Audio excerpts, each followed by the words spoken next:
रसूलों के अमाल उसका 14वां बाब।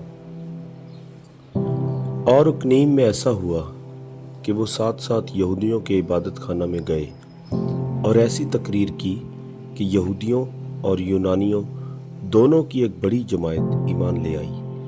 मगर नाफरमान यहूदियों ने गैर कौमों के दिलों में जोश पैदा करके उनको भाइयों की तरफ से बदगुमान कर दिया।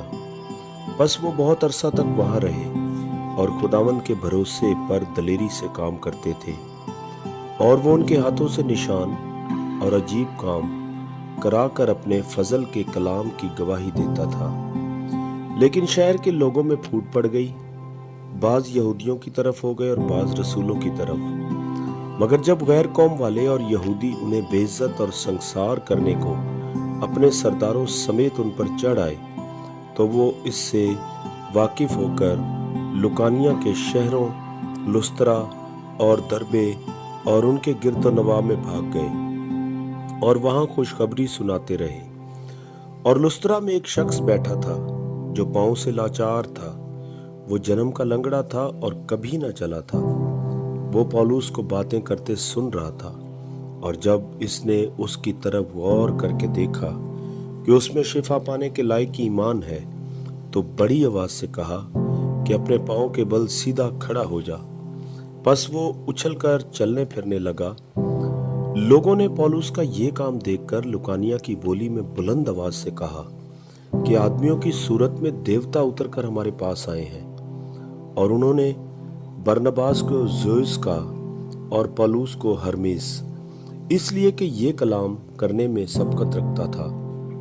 और ज़ेउस के उस मंदिर का पुजारी जो उनके शहर के सामने था, बैल और फूलों के हार फाटक पर लाकर लोगों के साथ कुर्बानी करना चाहता था। जब बरनबास और पौलुस रसूलों ने ये सुना, तो अपने कपड़े फाड़कर लोगों में जा कूदे और पुकार पुकार कर कहने लगे कि लोगों, तुम ये क्या करते हो? हम भी तुम्हारे हम तबीयत इंसान हैं और तुम्हें खुशखबरी सुनाते हैं, ताकि इन बातिल चीजों से किनारा करके उस जिंदा खुदा की तरफ फिरो जिसने आसमान और जमीन और समंदर और जो कुछ उनमें है पैदा किया। उसने अगले जमाना में सब कौमों को अपनी अपनी राह चलने दिया, तो भी उसने अपने आप को बेगवाह न छोड़ा। चुनाचे उसने मेहरबानियां की और आसमान से तुम्हारे लिए पानी बरसाया और बड़ी बड़ी पैदावार के मौसम अता किए और तुम्हारे दिलों को खुराक और खुशी से भर दिया। ये बातें कहकर भी लोगों को मुश्किल से रोका कि उनके लिए कुर्बानी न करें। फिर बाज यहूदी अंताकिया और अकनीम से आए और लोगों को अपनी तरफ करके पौलुस को संसार किया और उसको मुर्दा समझकर शहर के बाहर घसीट ले गए। मगर जब शागिर्द उसके गिरदा गिर्द आ खड़े हुए, तो वो उठकर शहर में आया और दूसरे दिन बरनबास के साथ दरबे को चला गया।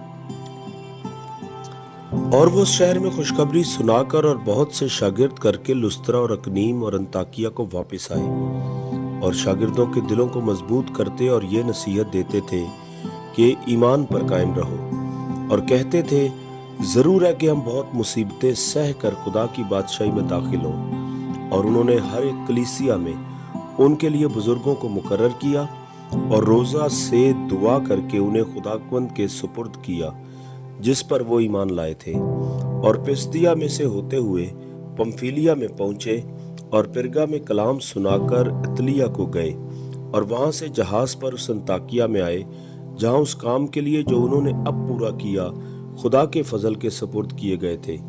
वहां पहुंचकर उन्होंने कलीसिया को जमा किया और उनके सामने बयान किया कि खुदा ने हमारी मार्फत क्या कुछ किया, और ये कि उसने गैर कौमों के लिए ईमान का दरवाजा खोल दिया। और वो शागिर्दों के पास मुद्दत तक रहे।